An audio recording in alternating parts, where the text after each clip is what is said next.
I do think freelancing is the future of the economy.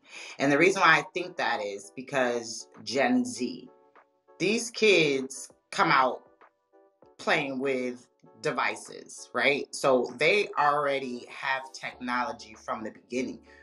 I had AOL, okay? So that was dial up. We didn't know a lot. We grew to learn a lot. But the kids nowadays, they're coding and creating apps and know how to use social media. So I think their generation is going to be more of the freelancing because they have the opportunities and they have the internet, so they can learn so much so quickly. I have a 13-year-old daughter and she sells stuff on Macquarie, so she makes her own money right now. I also think that freelancing is the economy now too because of COVID, right? A lot of people don't want to go back to the 9 to 5s, and they see how stock is dropping and see how 401k isn't really all it's cracked up to be, or a regular 9 to 5. All that stress of the commute and then time spent with your family.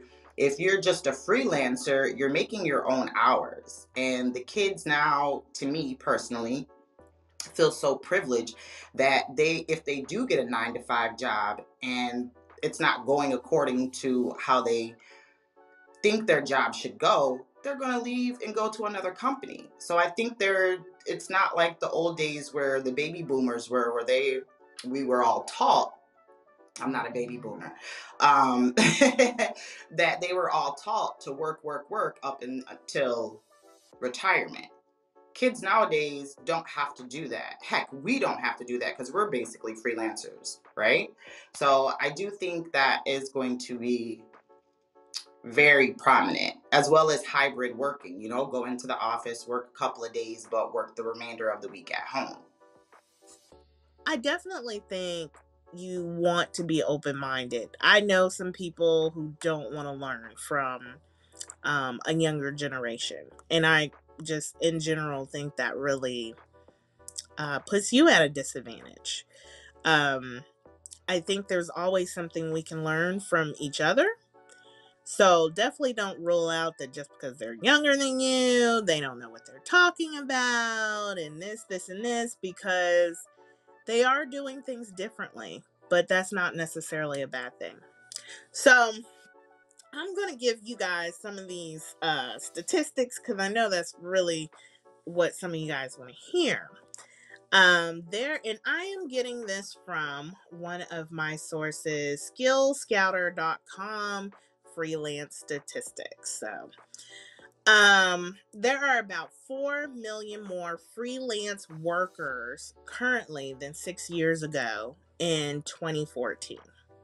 And I had to relook this up because I've done some since the pandemic around 2020, but these are looking at 2022. So these are current. I think that speaks volumes right there. That alone. And we all heard of the Great Resignation. So the growth in freelance opportunities in the freelance world, and then I don't want to say the decline, but the wording of the Great Resignation, where we know people were just leaving their jobs, they really do go hand in hand. Even now, around there's a lot of employees shortages, supposedly, right? And I do believe that is so. But what's happening is people are leaving jobs to become freelancers. If we're to look at the statistics, that's what's happening. People are like, oh, they just don't want to work, or they're not going back into the workforce. That's not necessarily true. A lot of people are starting to work for themselves and do freelance opportunities. Some people obviously just want a better job and just going to a different job. But when you hear about our economic crisis and how people are doing this great resignation and people are leaving, but then correspondingly, you hear about the growth in freelance work. They go hand in hand. So that's kind of really showing you what's going on. Um, Over half of the freelance working pool says that they wouldn't return to a traditional job structure. So I think that's interesting too. So people are really enjoying the fact of that they're becoming a freelancer. Now, being an entrepreneur is not necessarily the easiest thing to do, but it has its perks. So when you look into why the resignation is happening and people are being asked, why are you leaving your job? Why is it that people are leaving their job? What's going on? There were several things that would come up all the time. One, people learn to value their time more. And that kind of makes sense, right? Because we went through that pandemic and a lot of us had either more time or we looked at the time that we were using a lot differently. So, yeah. So they realized that they could do that job the same way at home, and some people liked it at home. They were able to spend more time with their kids, or they were able to, take their dog for a walk without having to be stressed out because they were in this, or it saved them money, if they no longer had to necessarily get a sitter or certain fees that went with the fact of going to a traditional structure. Then, of course, there's also the purpose. When you're a freelancer, you get to um, really fulfill what your purpose is and what you feel like you want to do and what you feel like you were made to do. And then when you're working for someone else, that's not always the case. And I don't want to say it's never the case, because sometimes you can find an employment opportunity where you feel like it really aligns with your purpose. But even with that, you usually have limits on how far you can go because you're still working under someone else's dreams and their purpose. If you are thinking about all of the negative things about entrepreneurship and, I can't do freelancing or the stability of it, I just want to let you know that it's out there, it's growing, it's going to be more accepted by the economy in general. Even like corporate America, I think is going to be forced to think a little bit differently. I think some of all that is already happening.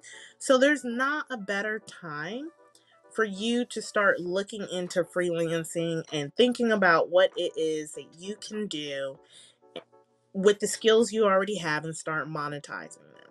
It's just not, because it's not going anywhere.